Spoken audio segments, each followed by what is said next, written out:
Everyone is wondering when the coronavirus pandemic will come to an end.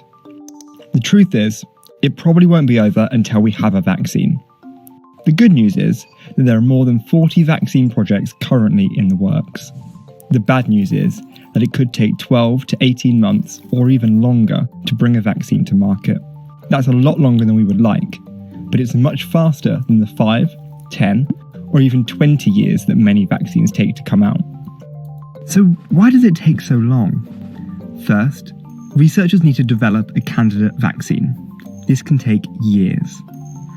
Vaccines kickstart the immune system by teaching our bodies to recognise the virus. In response, our immune systems create antibodies, so the next time we get exposed to the virus, we can fight it off without ever getting ill. It's a simple idea, but developing a vaccine that works isn't easy. Even though we've been doing it since 1796, when English doctor Edward Jenner noted that milkmaids who caught cowpox didn't get as sick from smallpox.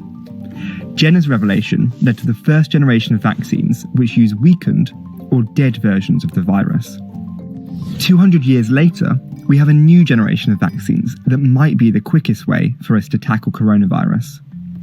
These use a tiny bit of a virus's genetic information to trick our own cells into making bits of the virus and triggering an immune response. These are called mRNA vaccines, and they could be much quicker to develop and manufacture than traditional vaccines. That's why researchers are already using this approach to develop a potential coronavirus vaccine. But even once we've got a candidate vaccine, it will still need to go through extensive tests before it's jabbed into our arms. The candidate is tested on animals such as mice, rabbits, and primates. Animal trials for the Ebola vaccine took 4 years before it was finally approved in 2019. Then there are human trials.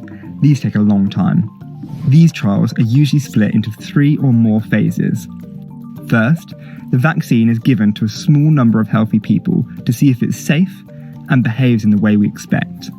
This can take 2 years, but the current coronavirus trials hope to cut it to 3 months. The second phase is a randomised trial with hundreds of participants to see if the vaccine is effective at doing what it's meant to do. This usually takes 3 years, but may be cut to 8 months. The third and final phase sometimes involves thousands of participants. This is when we identify the right dose and possible side effects. It normally takes another few years, but it could be combined with the second phase to save time. American biotech firm Moderna is running animal trials alongside human trials for its coronavirus vaccine. And in mid-April, a team at the University of Oxford started human trials for its own vaccine. If a vaccine clears these hurdles, regulators will then examine the data and decide on approval. That can take years, but in this case, regulators are ready to act much more quickly. Once we've found our vaccine, we need to make lots of it. Most flu vaccines are grown over 6 months in chicken eggs, 1 jab per egg.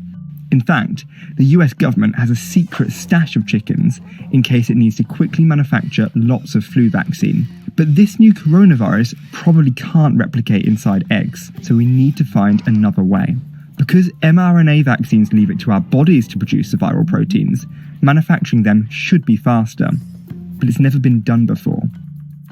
Bill Gates Foundation is funding factories for 7 candidate vaccines, saying it's worth spending billions now to be ready to start production even if only 1 vaccine is successful. And then there's packaging and storage. The Ebola vaccine had to be stored at minus 80 degrees Celsius or even colder, so containers powered by jet fuel had to be developed.